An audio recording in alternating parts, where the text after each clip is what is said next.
আবারও স্বাগত জানাচ্ছি আমাদের আজকের সুন্দর স্বপ্নে। রান্নাঘরে কাজ করতে গিয়ে হুট করে যদি তেল পড়ে যায় চুলার উপর, কার না মেজাজ বিগড়ায়। চুলার তাপে ব্যস্ততার সময়টাতে যদি দরকারি জিনিসটাই খুঁজে না পান, কেমন লাগে ভাবুন তো। হঠাৎ করে সিঙ্কে পানি আটকে যাওয়ার মতো সমস্যাও হতে পারে। এইসব সমস্যা এড়াতে কিছু ব্যাপারে খেয়াল রাখা প্রয়োজন, আবার হঠাৎ সমস্যায় পড়লে কি করতে হবে সেটিও জেনে রাখা ভালো।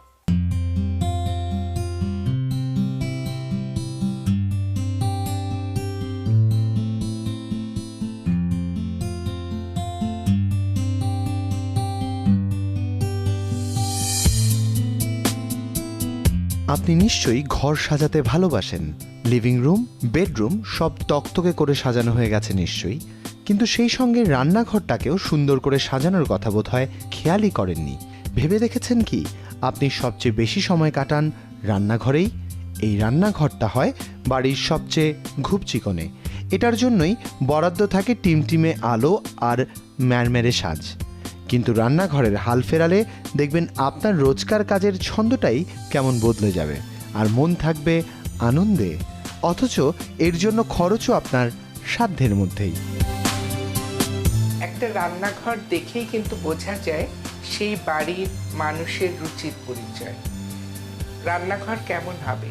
রান্নাঘর ছোট্ট একটা রান্নাঘর, সেখানে যেমন চুলা থাকবে, ধোয়ার জন্য একটা বেসিন থাকবে, সিঙ্ক থাকবে, ঠিক তেমনি ছোট ছোট দরকারি প্রয়োজনীয় জিনিসগুলো খুব সুন্দর করে যদি আমরা গুছিয়ে রাখতে পারি, তাহলে অবশ্যই রান্নাঘরটাকে আমরা একটা স্মার্ট রান্নাঘর হিসাবেই দেখতে পারি।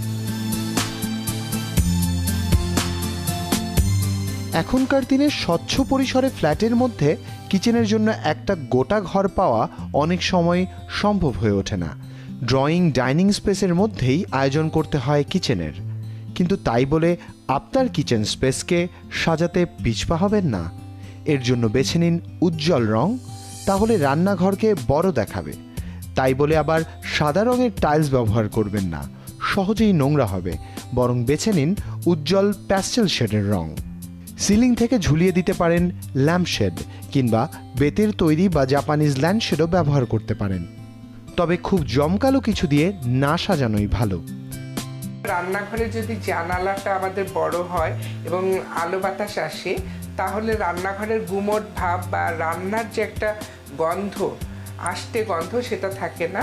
এটা খুবই জরুরি যে বাইরে থেকে আলো বাতাস আসার বিষয়টা, এবং ডিজাইন করার সময় এই খেয়ালটা আমাদের রাখতে হবে যে চুলা যখন হয় সেটা অবশ্যই জানলা থেকে দূরে হবে, এবং যেন বাতাসে আগুনের কোনো অসুবিধা না হয়।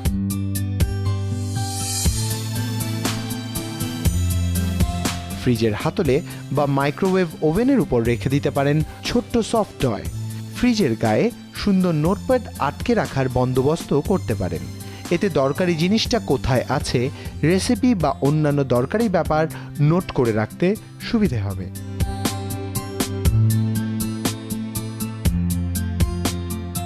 বেসিনের পাশে রাখুন হাত মোছার জন্য তোয়ালে, আর চামচ খুন্তি সব গুছিয়ে স্পুন হোল্ডারে রাখবেন। এদিক ওদিক ছড়িয়ে রাখলে আপনারই সময় নষ্ট হবে। কিচেন ক্যাবিনেটে হাতের কাছে রাখবেন রোজকার ব্যবহারের বাসন, আর যেসব বাসন তোলা থাকে সেগুলো রাখুন ভিতরের দিকে। সব মশলার কৌটো গুছিয়ে এক সারিতে রাখুন, উপরে নাম লিখে, তাহলে খুঁজে পেতে অসুবিধে হবে না।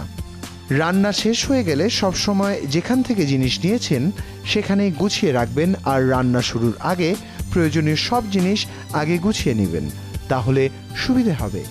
ইলেকট্রিক চিমনি ব্যবহার করুন, পরিষ্কার থাকবে আপনার স্বাদের রান্নাঘর।